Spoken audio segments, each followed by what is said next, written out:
here we are. I turned down here at the next block. Thanks, mister. I'll get off there.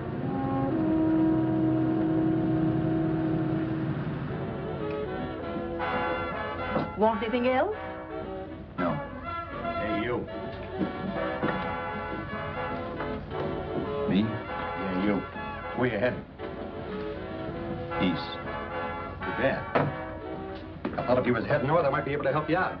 I'm pushing the Salt Lake, and I don't like to ride alone at night. I'm one of those guys that got to talk or I fall asleep. Oh, sure, now my partner, he's got Lou to keep him company, but I ain't got nobody at all.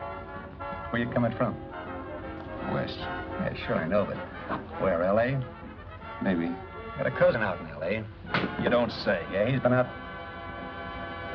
You're not much of a talker, are you? My mother taught me never to speak to strangers. Oh, a wise guy. So what? Okay, don't get sore. Just trying to be sociable, that's all. Hey, Glamorous. We change for a dime, will you?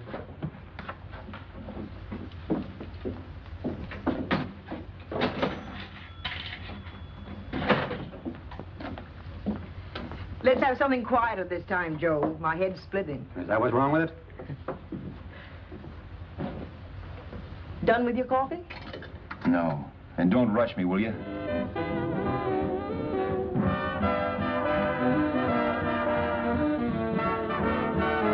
Hey, turn that off. Will you turn that thing off? What's eating you now? Yeah, what's eating you? That music, it stinks. Oh, you don't like it, huh? No, turn it off. Oh, wait a minute, pal. That was my nickel, see? This is a free country. And I play whatever I wanted. Okay. Sure, and if you don't like it, you don't have to listen to it. And you can leave here anytime you want it. Okay, I'm sorry I asked. First good piece played tonight and you don't like it. Some people just ain't got any good taste.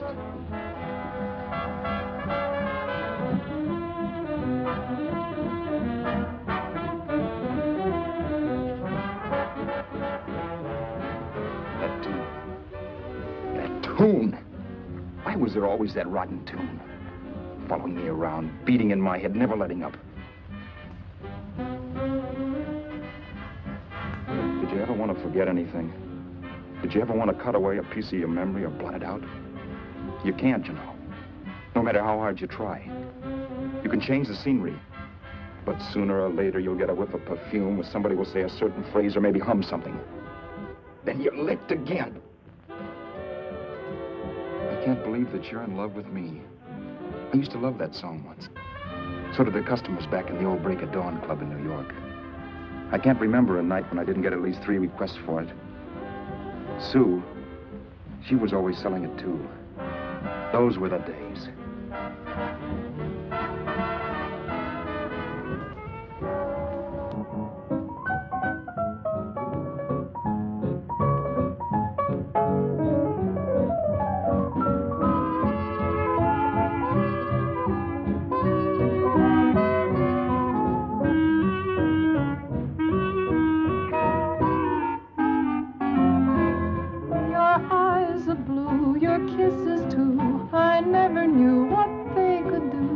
I can't believe that you're in love with me. You're telling everyone you know that I'm on your mind each place you go. They can't believe that you're in love with me. I have always placed you far above me. I just can't imagine that you love me. And after all is said and done, to think that I'm the lucky one, I can't believe that you're in love with me.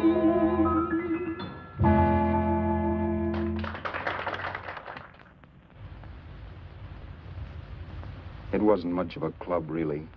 You know the kind. A joint where you could have a sandwich and a few drinks and run interference for your girl on the dance floor. I pounded the piano in there every night from 8 until the place closed up, which usually meant 4 in the morning. A good job as jobs went in those days. Then, too, there was Sue, who made working there a little like working in heaven. But how we felt about each other, well, there was nothing very unusual in that. I was an ordinary healthy guy, and she was an ordinary healthy girl, and when you add those two together, you get an ordinary healthy romance, which is the old story. Sure, but somehow, the most wonderful thing in the world.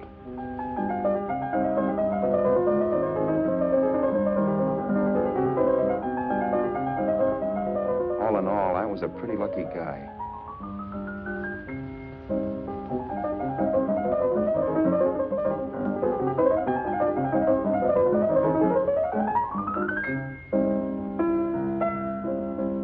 Mr. Paderewski, I presume. It's beautiful. You're going to make Carnegie Hall yet, Al? Yeah, as a janitor. I'll make my debut in the basement. I don't blame you for being bitter, darling, but you mustn't give up hope. Why, someday... Yeah, someday. If I don't get arthritis first. In the meantime, let's blow this trap.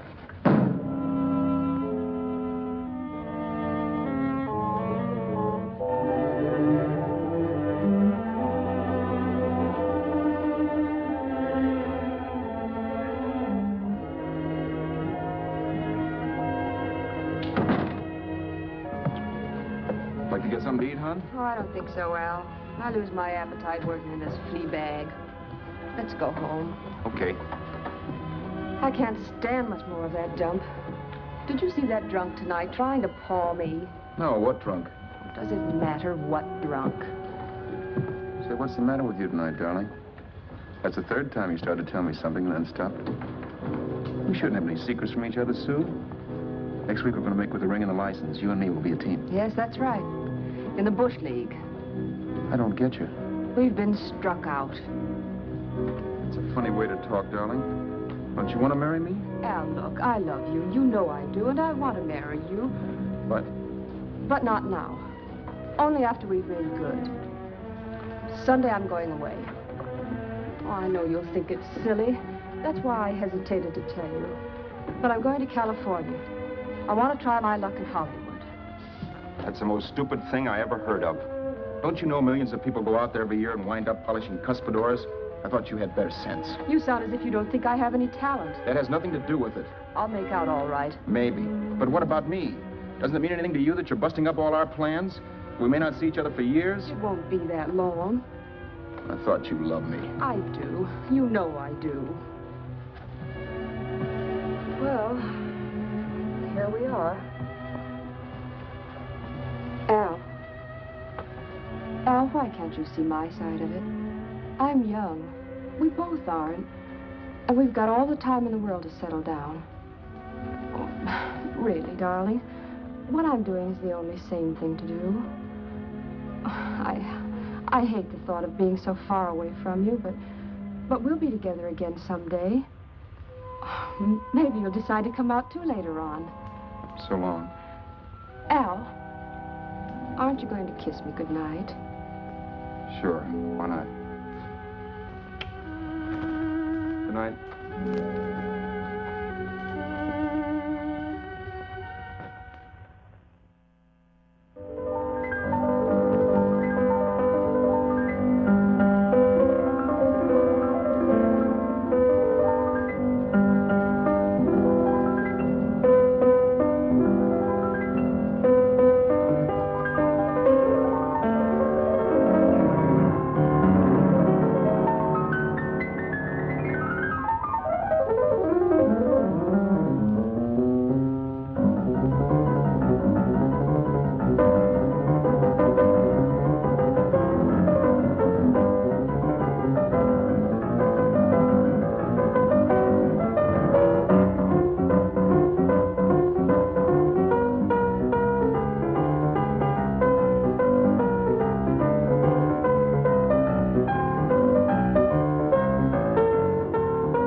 Roberts. You hit the jackpot this time. $10. Thanks.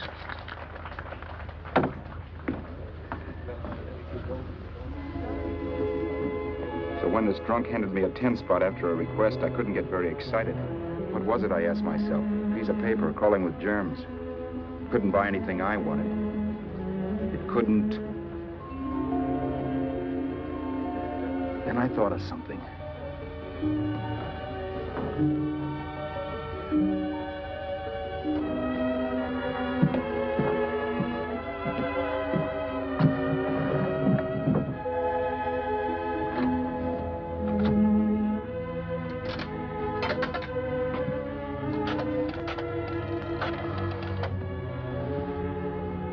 Long distance.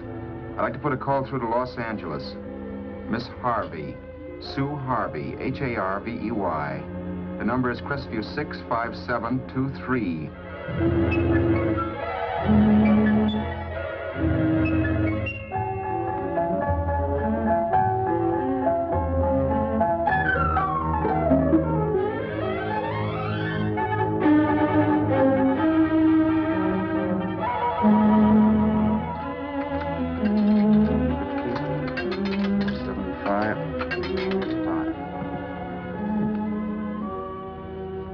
Hello, Sue? This is Al. Oh, baby, it's great to hear from you, too. What's that? You do? Oh, me too, darling. I thought I'd go batty without you. I just had to... Huh? You're working as a hashlinger? Gee, honey, that's tough. Those guys out in Hollywood don't know the real thing when it's right in front of them. You just stick it out, Sue, baby. Keep going around to those casting offices. I'm sure you'll click. Look, I'll tell you what. You stay put out there, I'll come to you. No, don't try to stop me. Just expect me. Train? Who knows? Train, plane, bus, magic carpet. I'll be there if I have to crawl. If I have to travel by pogo stick. And then, let's get married right away, huh? That's the stuff. That's what I've been wanting to hear you say. Well, goodbye for now. I'll be seeing you soon. Yeah. Bye. The only way I could cross country was to thumb rides. For even after hawking everything, I only had enough money to eat. Money. You know what that is. It's the stuff you never have enough of. Little green things with George Washington's picture that men slave for, commit crimes for, die for. It's the stuff that has caused more trouble in the world than anything else we ever invented. Simply because there's too little of it. At least I had too little of it. So it was me for the thumb.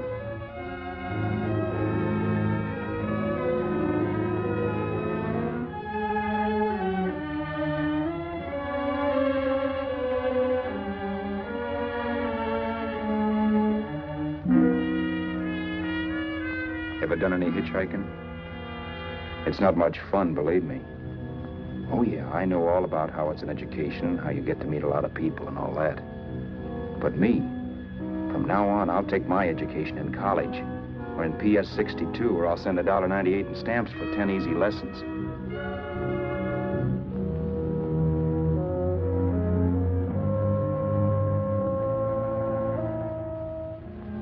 Thumbing rides may save you bus fare, but it's dangerous. You never know what's in store for you. You hear the squeal of brakes. If only I had known what I was getting into that day in Arizona. Here, throw that in the back seat. Okay, let's go. Make sure that door's closed.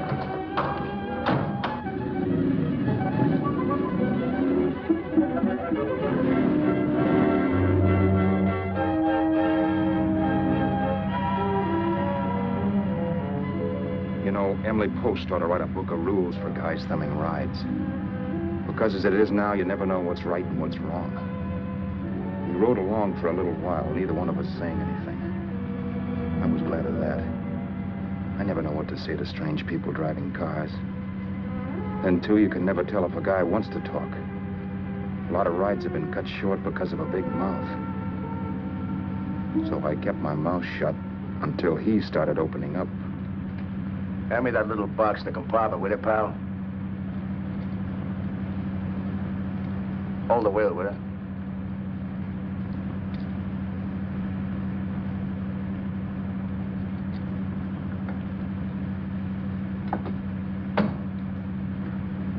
How far are you going? L.A. Wow, you're really traveling, aren't you? Yeah, but I don't expect to make it for a couple of years at the rate I've been promoting rides. Not much luck, huh? Sure, all bad. Not many people stop for a guy these days. Afraid of a stick-up, maybe.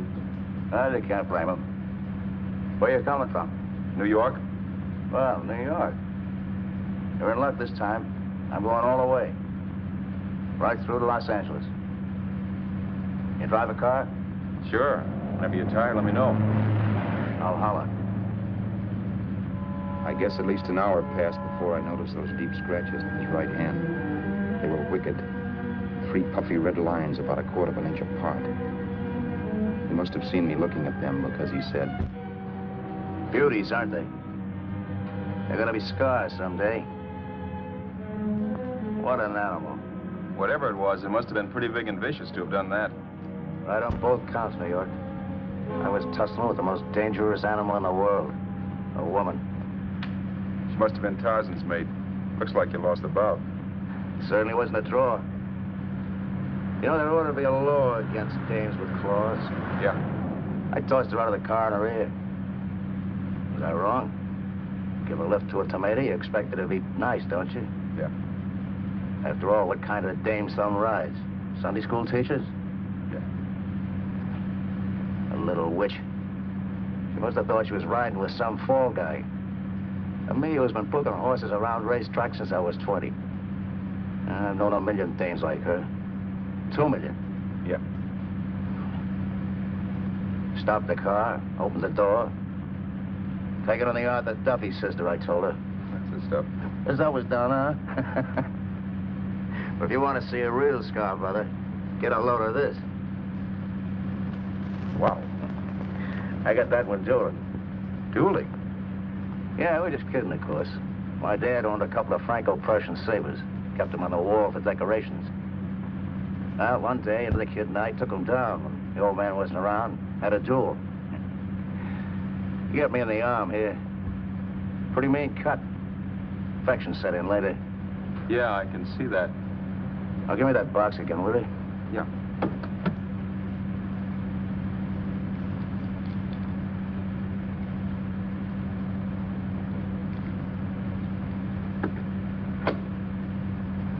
Pain made me lose my head, I guess.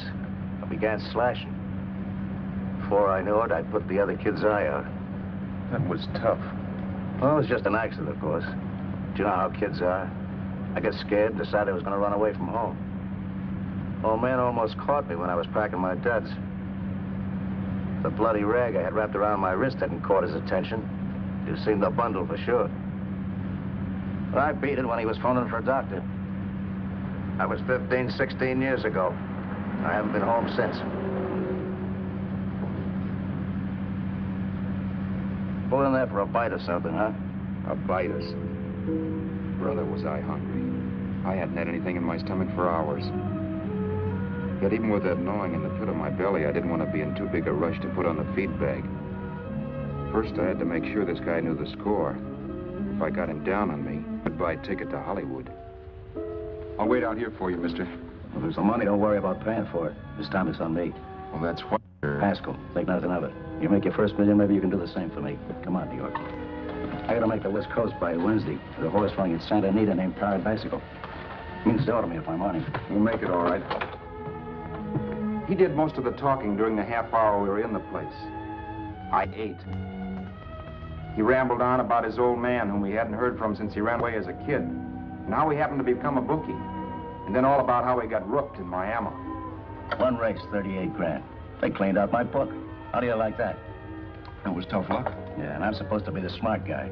Well, you just wait. I'm going back to Florida next season with all kinds of jack. And you watch those stinkers run for cover. Want anything else? No, thanks. I've had plenty.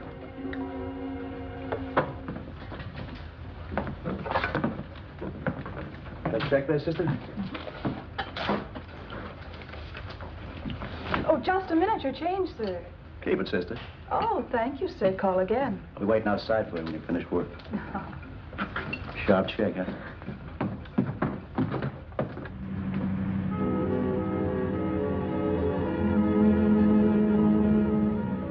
all that night while Haskell slept like a log. After a while, I began to get sleepy myself. I was happy, though. Soon I'd be with Sue again. The long trip was practically over, and there'd be no more hoofing it down the concrete. I began to think of the future, which couldn't have been brighter if I'd embroidered it with neon lights. It was nice to think of Sue shooting to the top. It's amazing what a full belly can do to your imagination. Your eyes are blue, your kisses too. I never knew what they could do. I can't believe that you're in love with me. You're telling everyone you know I'm on your mind each place you go. I can't believe that you're in love with me.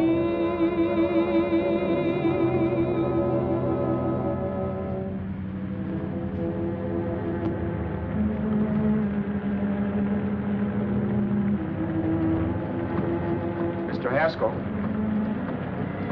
Mr. Haskell? Mr. Haskell, wake up. It's raining. Don't you think we ought to stop and put up the top?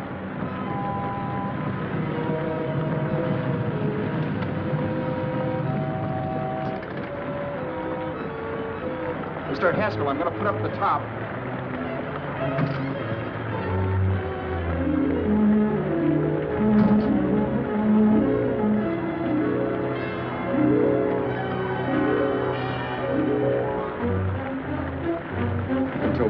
Things my way. But from then on, something else stepped in and shunted me off to a different destination than the one I had picked for myself. But when I pulled open that door... Mr. Haskell, what's the matter? Are you hurt? Are you hurt, Mr. Haskell? Start your sermon. I'll listen to it. But I know what you're going to hand me even before you open your mouths.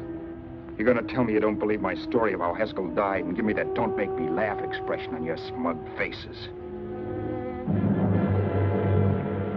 I saw it once he was dead, and I was in for it. Who would believe he fell out of the car? Why, if Haskell came to, which of course he couldn't, even he would swear I conked him over the head for his dough. Yes, I was in for it. Instinct told me to run, but then I realized it was hopeless. There were lots of people back down the road who could identify me. That gas station guy and the waitress.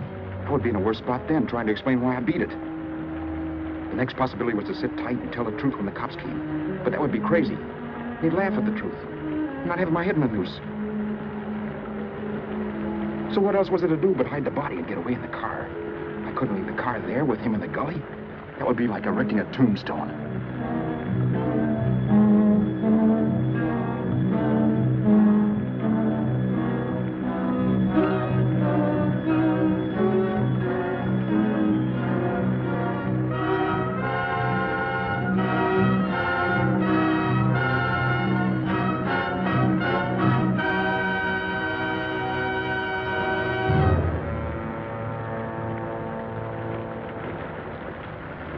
Idea was to cover him with brush, not to rob him. But then I remembered that even if I only drove the car for 100 miles or so, I would need money for gas. Besides, it was stupid of me to leave all that money on a dead man. Not only that, I'd have to take his driver's license in case I was stopped for something. I didn't like to think about it, but by that time I'd done just what the police would say I did, even if I didn't.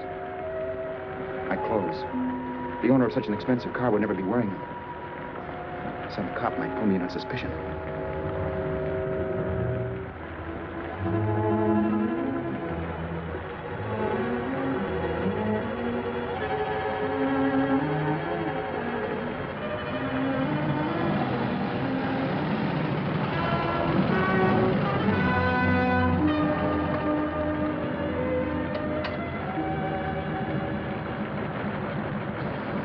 Hey, you, this your car?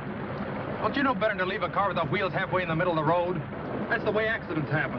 I'm sorry, officer. I was just putting up my top. I didn't think. Well, the next time, think. I'll let you go now, but watch your step in the future. I know that's a lonely stretch, but cars come by here once in a while. We have plenty of crack ups. Thanks, officer.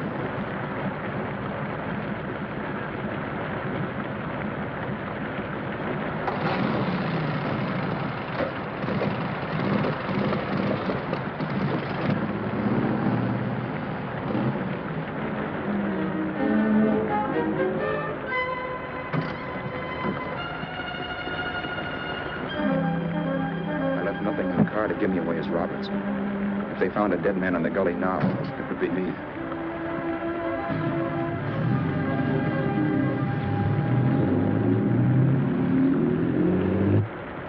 As I drove off, it was still raining, and the drops streaked down the windshield like tears. I kept imagining I was being followed and that I could hear sirens back in the distance. Just how long it took me to cover the 60-odd miles to the California state line, I don't know. I lost all track of time. But the rain had stopped and the sun was up when I pulled up to the inspection station. Hello? Carrying any fruits or vegetables? No. Any livestock or poultry? No. I'd like to see your registration and driver's license, please. Anything in the baggage compartment? Just baggage. Charles Haskell, Jr., age 30, brown eyes, dark hair. Identifying marks, none. Are you Charles Haskell, Jr.? Yes. Well, remember, if you're employed and you stay over 30 days, you take out California plates. All right, officer, but I'll only be in the state a short while. Right, you can go now.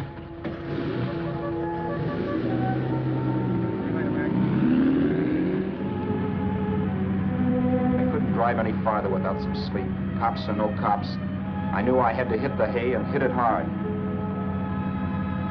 I was dead tired.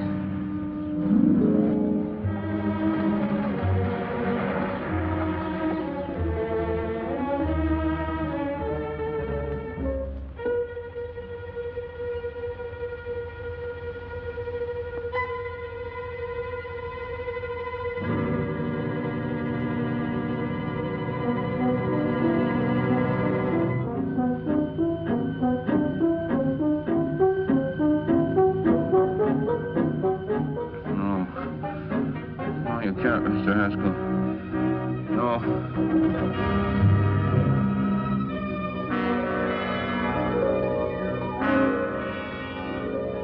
Mr. Haskell, you can't die.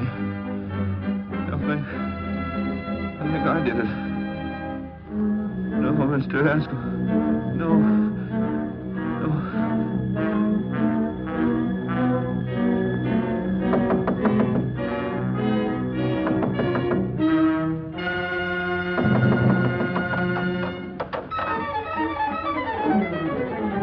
Who's there? It's the maid. Can I come in and clean? Later. In a half hour. All right, sir.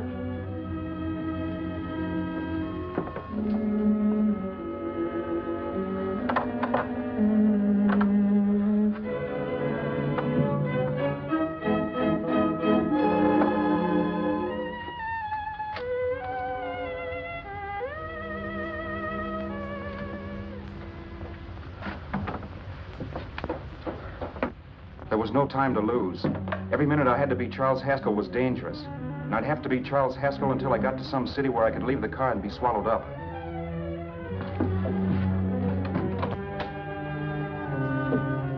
That meant driving the car as far as San Bernardino, maybe even to Los Angeles.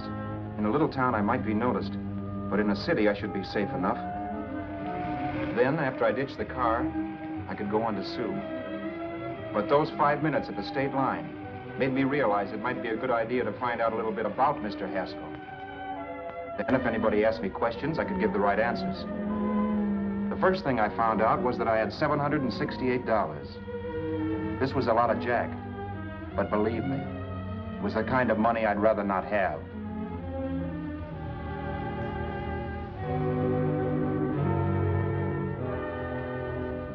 And then I found out from a letter Haskell was carting around in his bag that he wasn't the open-handed, easygoing big shot who went around buying dinners for strange hitchhikers. Before I got done reading it, I saw him more as a chiseler. It was written to his old man in California, the one he hadn't seen in so many years. In it, Haskell posed as a salesman of hymnals, of all things. It was easy to see where Haskell expected to raise a new stake for his book in Miami by rooking his old man. That was about all I found out from his effects, and it was enough. I told myself, maybe old man Haskell was lucky his son kicked off. He would never know it. but it saved him from taking a flyer in sacred literature preferred.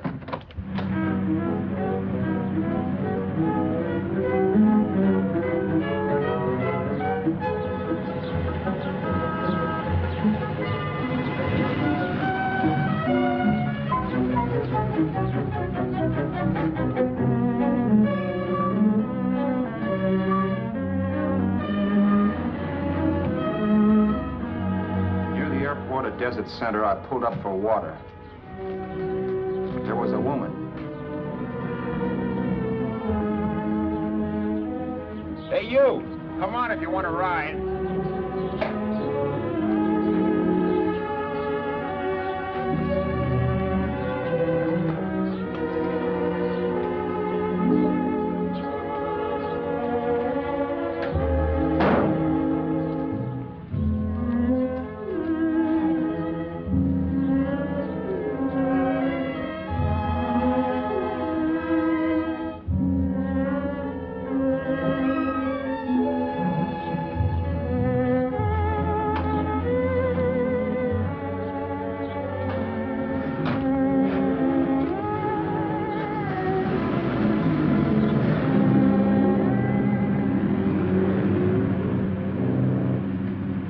How far are you going? How far are you going? That took me by surprise, and I turned my head to look her over. She was facing straight ahead, so I couldn't see her eyes. But she was young, not more than 24. Man, she looked as if she'd just been thrown off the crummiest freight train in the world. Yet, in spite of this, I got the impression of beauty. Not the beauty of a movie actress, mind you, or the beauty you dream about when you're with your wife, but a natural beauty. A beauty that's almost homely because it's so real. Then suddenly she turned to face me. How far did you say you were going? Los Angeles? L.A.? L.A.'s good enough for me, mister. That's what I was afraid of. What'd you say? Oh, nothing, just thinking out loud. People get in trouble for doing that. What's your name? You can call me Vera if you like. You live in Los Angeles? No. Where are you coming from? Oh, back there. Needles? No. Oh, sure, Phoenix. You look just like a Phoenix girl. Are the girls in Phoenix that bad? The girl must have been pretty tired, because she fell asleep not 20 minutes after she stepped into the car. She lay sprawled out with her head resting against the far door, like Haskell. I didn't like that part of it much, but I didn't wake her up. It wasn't that this girl still worried me. I'd gotten over that funny feeling I had when she looked at me, which I put down as just my jangled nerves. With her eyes closed and the tenseness gone out of her, she seemed harmless enough. And instead of disliking her, I began to feel sorry for her. The poor kid probably had had a rough time of it. Who was she anyway?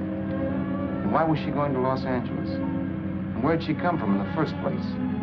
The only thing I knew about her was her name. Not that it made any difference. A few hours more and we'd be in Hollywood.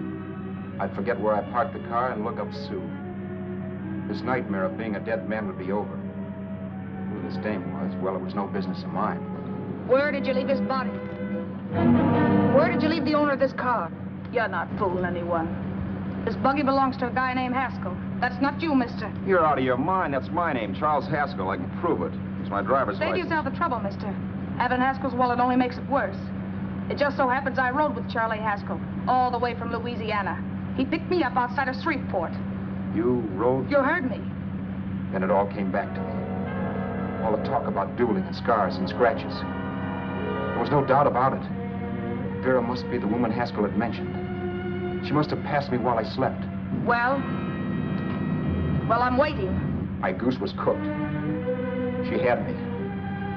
That Haskell guy wasn't dead yet. He wasn't stretched out stiff and cold in any Arizona gully. He was sitting right there in the car, laughing like mad while he haunted me. Well?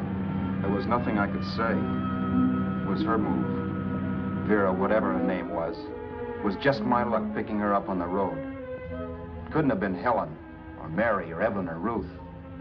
It had to be the very last person I should ever have met. That's life. Whichever way you turn, fate sticks out a foot to trip you.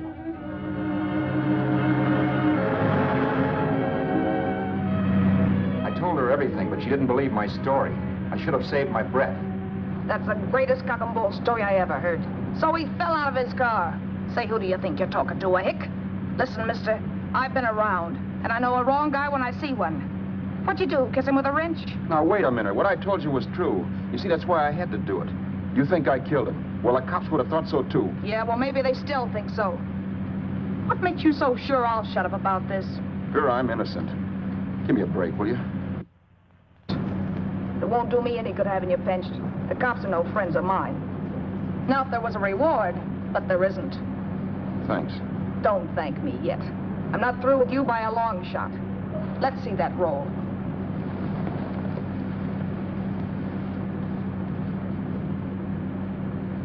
Is that all Haskell had? Isn't it enough? No, I thought he had more. Not that I know of. You can search me if you think I'm holding out on you. Well, maybe I will at that. He told me he was going to bet $3,000 on a horse named Paradisical on Wednesday at Santa Anita.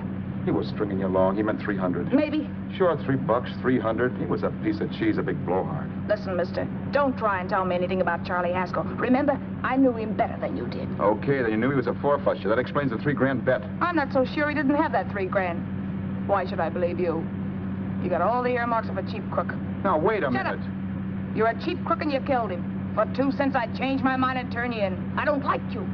All right. Don't get sore. I'm not getting sore. But just remember who's boss around here.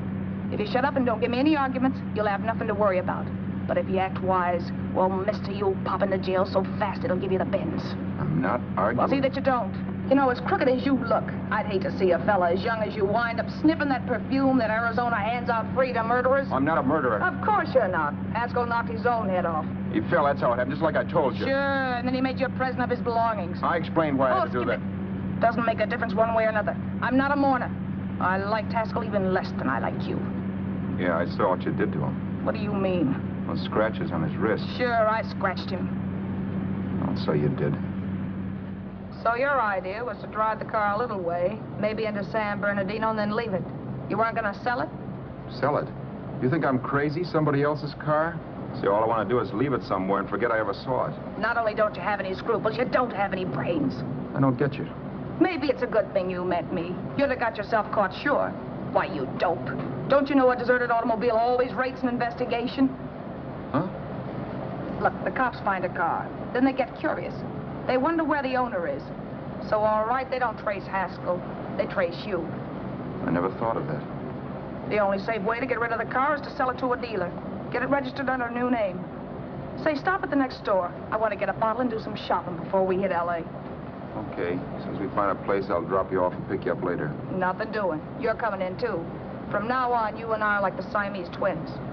Have it your way, but I don't get the point. The point is, I don't want you to get lost. I'm not going to beat it if that's what you're afraid of. I'll say you're not. Well, I'm going to see that you sell this car so you don't get caught. Thanks. Of course, your interest wouldn't be financial, would it? You wouldn't want a small percentage of the profits. Well, now that you insist, how can I refuse? 100% will do. Fine. I'm relieved. I thought for a moment you were going to take it all. I don't want to be a hog. A few hours later, we were in Hollywood. And I was recognizing places Sue had written about. It struck me that far from being at the end of the trip, there was a greater distance between Sue and me than when I started out. Vera wasn't kidding with that Siamese twins crack. She rented a little apartment as Mrs. Charles Haskell. When I objected to this, she explained that it was on account of the car. A dealer might think something was funny if he called and found we were using different names.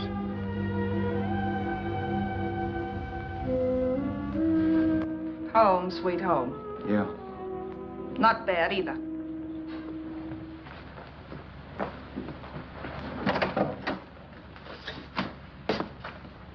In case there's any doubt in your mind, I'll take the bedroom.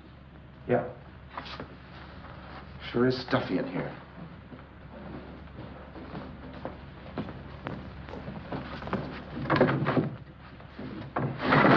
Keep the window shut. Okay.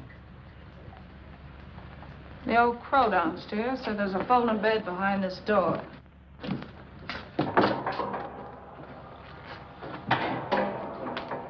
You know how to work it? I invented it. Some joint. One can't have everything.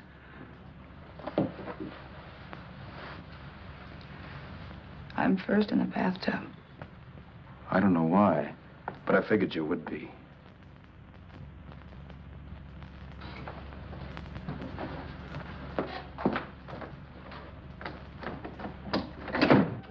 Boy, oh boy. Sure feels good to be clean again. I must be 10 pounds lighter. You must be. Well, hitching rides isn't exactly the way you keep your schoolgirl complexion. I wish that guy with the sacks would give up. It gets on my nerves. Forget it. Have a drink. Aren't you afraid I might take you up on it? If I didn't want to give you a drink, I wouldn't have offered it. Might be a sorehead, Roberts. You got yourself into this thing. You should be grateful I'm not turning you in. Why, if I wasn't regular, you'd be in the pen this minute, being photographed, fingerprinted, and being pushed around by the cops. So cheer up. Get rid of that long puss. Or is your conscience bothering you?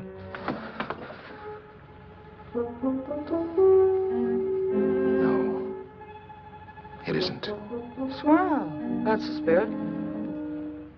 He's dead and no moment around to bring him back.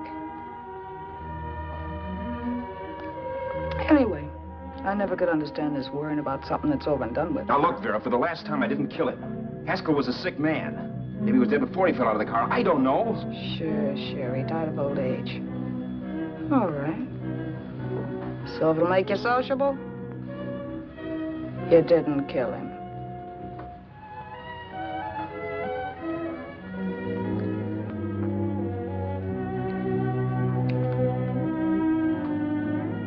Thanks.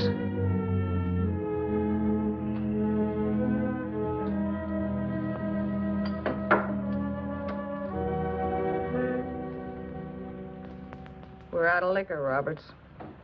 Yeah. Too bad. I felt like getting tight tonight. Well, I think you succeeded. Am I tight? As a prima donna's corset. That's good. I wanted to get tight. Why? What have you got to get tight about? Oh, I don't know. Few things. Huh. You should have my worries. If I had your troubles, I'd stay sober. And I've got the key to that door. Yeah. Maybe you're right. I'm always right. You know, I don't like your attitude, Roberts. Well, there's a lot of things I don't like. Sure. But life's like a ball game. You gotta take a swing at whatever comes along before you wake up and find it's the ninth inning.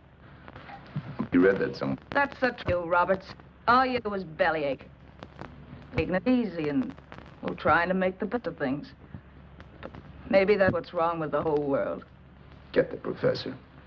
People knock themselves out trying to buck fate. Now, take you, for instance. You're lucky to be alive. Why, suppose Haskell had opened your door. You'd be playing a harp now. Think of that. You think of it. I'm tired of thinking. There's plenty of people dying this minute. I would give anything to trade places with you. I know what I'm talking about. I'm not so sure. At least they know they're done for. They don't have to sweat blood wondering if they are. Your philosophy stinks, pal. We all know we're gonna kick off someday. It's only a question of when. But what got us on this subject anyway? We'll be discussing politics next. Yeah. Where'd you hide the butts? On the table, sucker.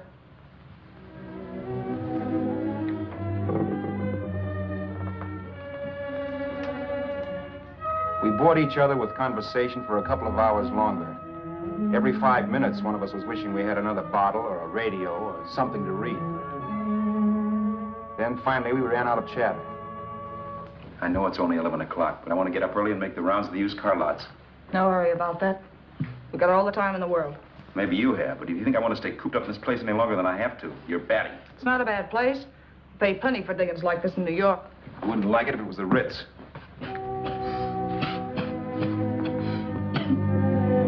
rotten liquor. You got a mean cough. Want to do something about it. I'll be all right. That's what Camille said. Who? Nobody you know. Wasn't that the dame that died of consumption? Yeah. Wouldn't it be a break for you if I did kick off? You'd be free with all Haskell's dough in a car. I don't want to see anybody die. Not even me. Especially not you. One person died of me. If you did, well, that's all I need. You don't like me, do you, Robert? Like you. I love you. My favorite sport is being kept prisoner. After we sell the car, you can go to blazes for all I care. But not until then.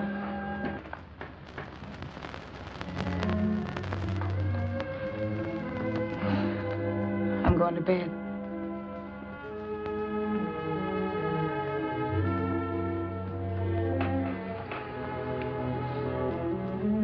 Good night, Roberts. Don't try and sneak away during the night. All the doors are locked. Anyway, if I find you gone in the morning, I'll notify the police. They'll pick you up. Don't worry, I know when I'm in a spot. Well, good night. I hope that portable rack isn't too uncomfortable for you. Don't lose any sleep over it, will you, Vera?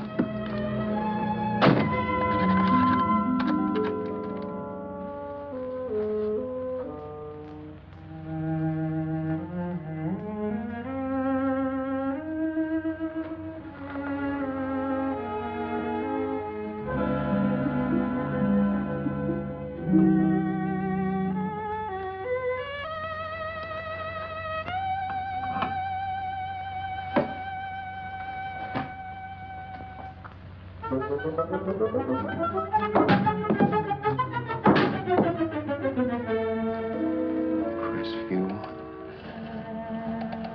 6, 5, 7, 2, 3.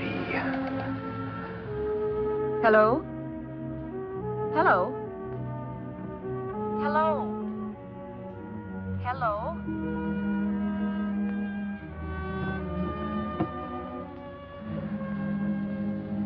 No. Not yet, darling.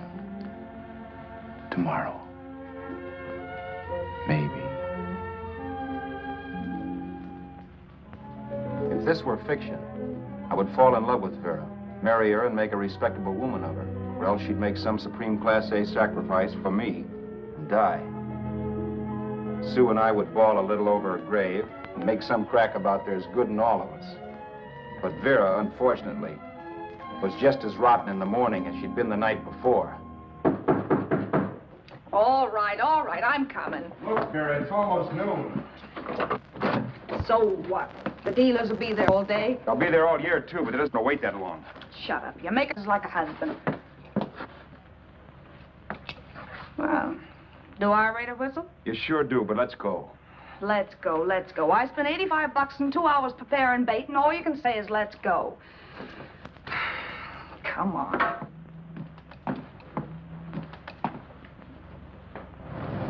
We passed a few used car lots last night down this way. What do you think we can get for this heap? I don't know. Plenty.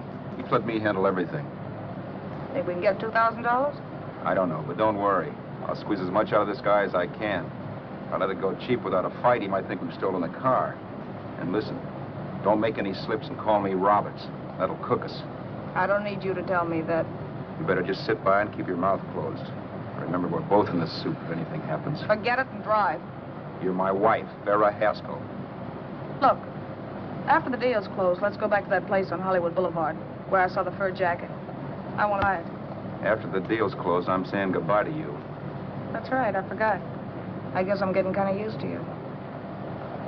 Well, that's a habit you could start breaking. Let's try this place in the middle of the block.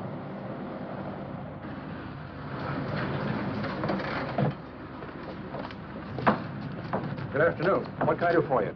We're interested in selling a car. If the price is right. Well, if it's in good mechanical condition, it should blue book for about $1,600. Tony, take a look at this motor. 1,600. Are you kidding?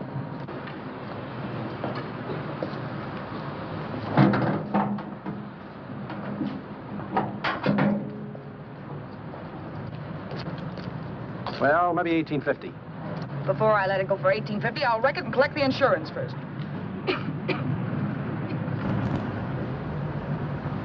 Lady, this motor's seen a lot of driving.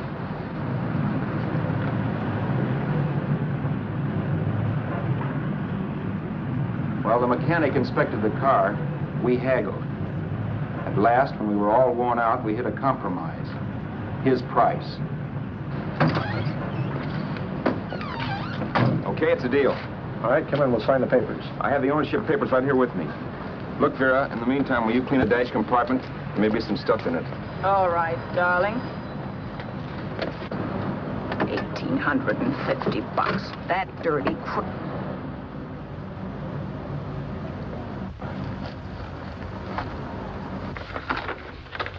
In New York, huh?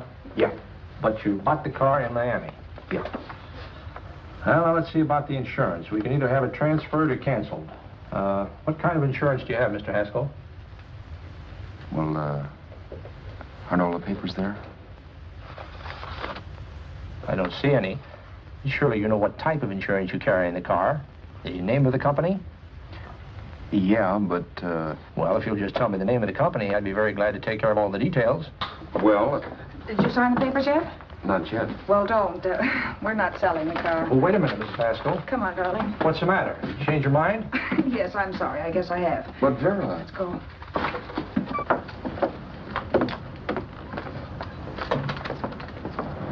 You got me out of a tight spot, Vera. But I still don't understand all this. You will in a minute. I almost threw away a gold mine. $18.50 isn't to be sneezed at. The car doesn't book for as much as I thought. We're not selling the car. You want to keep it.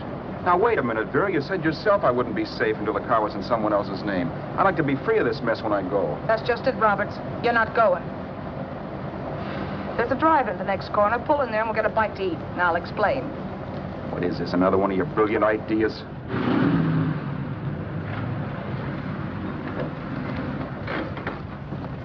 Oh, can I take your order? Make mine a ham sandwich and coffee. And for you, sir? Oh, I don't care. The same. Thank you.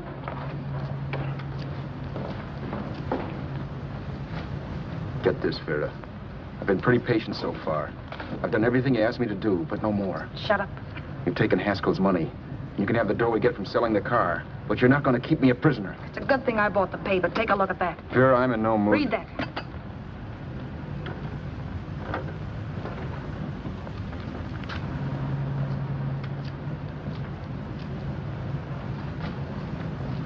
No. Yes. No, I won't do it. Yes, you will. You think I'm crazy? It's impossible, I tell you. Excuse me.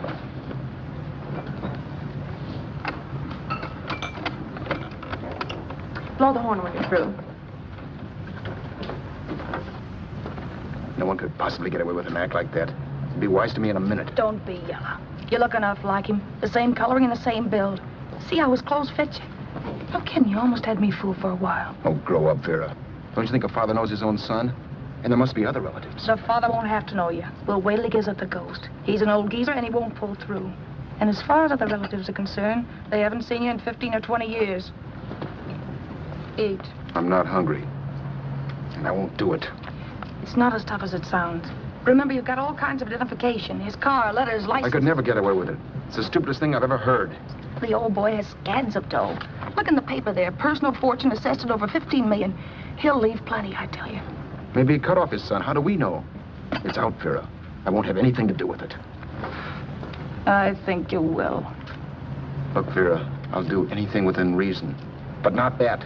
So forget it. Find yourself another stooge. You sap. You'll be fixed for the rest of your life as Charlie Haskell. You can take your inheritance and go away. No more worrying about the rent, no sweating, scheming, wondering where your next meal's coming from. Think about that, Roberts. Vera, please, you're talking too loud. On this, I'm splitting 50-50 with you. Sure, why not? We're both alike, both born in the same gutter. Now, take it easy, Vera. There's people around here. You don't know what you're talking about. We'll wait till we read that old man Haskell's dead. Then you show up. Like you read in New York that he was sick. No. Suppose he doesn't die. He will. I know he will. Something tells me. But as much as I insisted I would have no part of her scheme, Vera was taking it for granted I would. Neither of us had our mind on the cards as we played that night. I knew we were just trying to kill time between newspaper editions. This was a death watch for Vera. Maybe it was for me, too. Don't you realize if I'm caught, they'll want to know where I got the car and stuff, and they'll have me on a murder charge. If you're smart, you won't get caught. Try not for 7. And if I'm caught, don't you realize you'll be out, too? 18 points, that gives me 30. How will I be out? You'll be out $1,850 we would have gotten on the car. Really, Vera, you'd be an awful chump if you threw away all that dough on a dizzy long shot. Let me sell the bus tomorrow. With the money it'll bring and what you've already got, a clever kid like you can run it up in no time. Then we'd both be in the clear. I'll be in the clear anyway. Maybe. Maybe. But if I got caught, I'd get good and sore at you, you know. You mean you'd squeal? Well, no, not squeal exactly. Never mind what you meant. Even if you did tell the cops I was in on it with you, what could they do to me? They might give me the same medicine they gave you. Yeah. A rope. But I'm on my way now. All I'll be doing will be rushing it. All right. But think of the $1,850 you'd lose. You'd kick yourself along the block and let it get away from you. I'll take the chance. Want another drink? You're being a goon. That's the way people wind up behind the 8 ball. Once they get a few dollars, they become greedy and want more. My. Caesar. Who? You know that Roman general? He got his for being greedy. He wasn't satisfied, so the final wind-up was he took the count. A couple of days ago, you didn't have a dime. Why, you were so broke you couldn't pay cash for a postage stamp. Now you've got almost $700 with $1,850 in the offing. Take my advice. Don't try for more. I'm tired of this game. Let's have some blackjack. Play solitaire. Okay, I will if that's the way you feel about it. That's the way I feel about it. Getting sore and throwing things won't help much, Roberts. I'm really doing you a favor. I help you out of a jam by keeping my mouth shut. I show you how to make some soft money. And what thanks do I get? Thanks. Sure. Or would you rather call the cops and tell them you killed a man and stole his money? I didn't kill anybody. Yes, you did. No, I didn't. You know I didn't. All right, then. Suppose I call the cops. If you're innocent, what do you got to be scared of? Okay. Call him, you mutt. Go ahead and call him, see if I care. At least they'll give me a square deal. You want me to call them? You heard me. But I'm warning you. If I'm pinched, I'll swear you were in on it. I'll say that you helped me. If I fry, I'll get even with you. You wouldn't dare. You're chicken. Yeah? Then try it and see. Call him. Yeah. Okay, I will.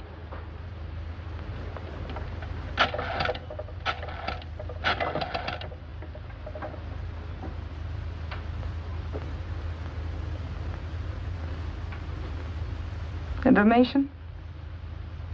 I want the number of the Hollywood police station. Okay, I got it, thanks. Wait a minute, Vera. You wouldn't do that. Well, wouldn't do that, and I'll show you if I would. Take it easy now. Let's talk this over. This was early in the evening, and the conversation, while hectic, was at least pitched low. But as the minutes passed, and more obstacles to her plan popped into my head, the air got blue. Each word coming from our lips cracked like a whip. I reminded her that as Charles Haskell, I didn't even know my mother's name, where I'd gone to school, the name of my best friend, whether I had an Aunt Emma or not, my religion, and if I'd ever owned a dog. I didn't even know what my middle initial stood for. I also pointed out that the real Haskell had a scar on his forearm. His people never saw that scar. He told me he ran away right after putting out the kid's eye. Yeah, but his father knew he was cut. It'd have to be some kind of a mark. So what? The old man's dead, or will be. I hope by tomorrow morning's papers. Anyway, you could cut yourself a little, couldn't you? Boy, for that kind of dough, I'd let you cut my leg off. You're drunk and you're crazy mad, Vera. Turn me in if you want to, but I won't get mixed up in this. Besides, how do we know Haskell was such a phony? Maybe it wasn't the man's son at all. Maybe he just dreamed it up. Well, dreaming or not, you won't be dreaming when the law taps you on the shoulder. There's a cute little gas chamber waiting for you, Roberts. And I hear extradition to Arizona's a cinch. Where's that phone? Vera! Leave me alone. Vera! Here. I want a phone. Call police. I hate you, yellow stinker. You leave me alone. I'll let you alone. You promise to leave the phone where it is. You're drunk. You don't know what you're doing. You're hurting me. Will you promise? All right.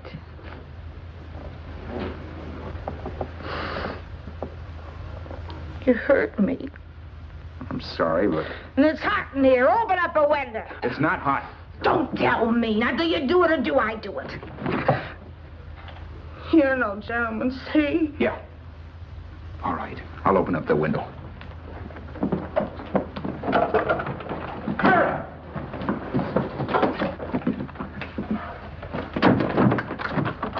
the door.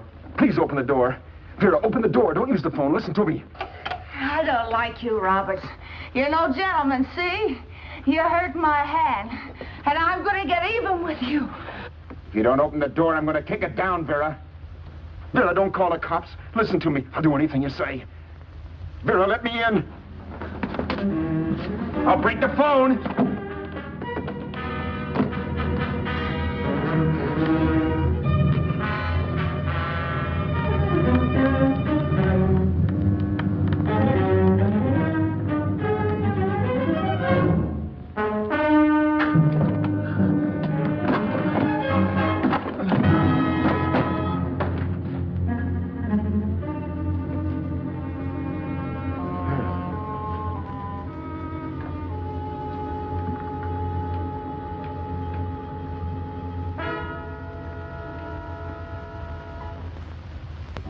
The world is full of skeptics.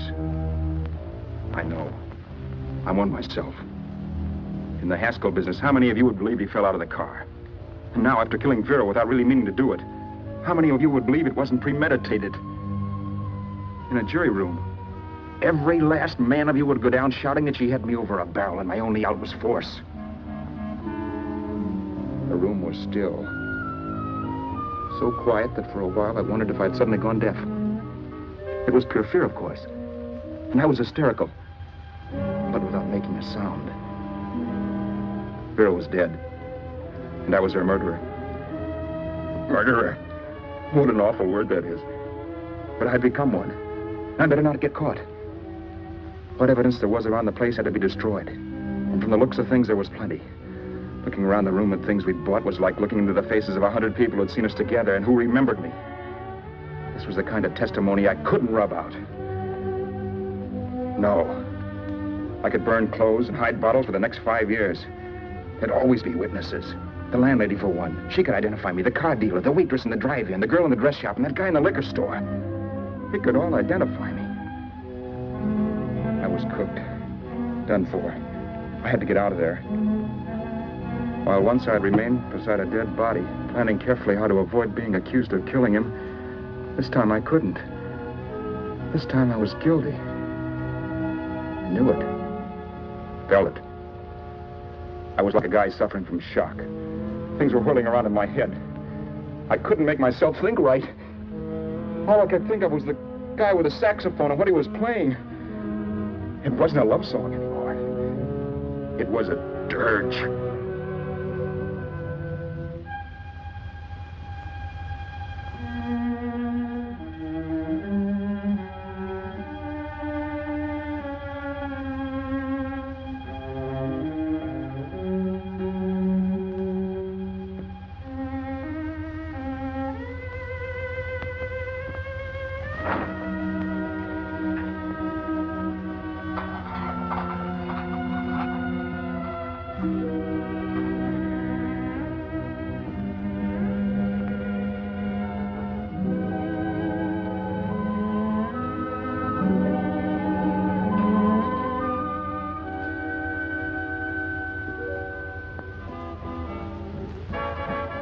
Problems weren't solved. I had to stay away from New York for all time because Al Roberts was listed as dead and had to stay dead. And I could never go back to Hollywood. Someone might recognize me as Haskell. Then, too, there was Sue. I could never go to her with a thing like this hanging over my head. All I could do was pray she'd be happy.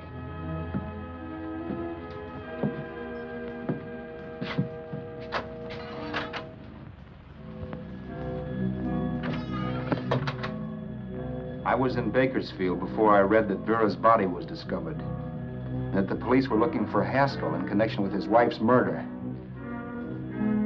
Isn't that a laugh? Haskell got me into this mess, and Haskell was getting me out of it. The police were searching for a dead man. I keep trying to forget what happened, and wonder what my life might have been if that car of Haskell's hadn't stopped. But one thing I don't have to wonder about. I know. Someday a car will stop to pick me up that I never thumbed.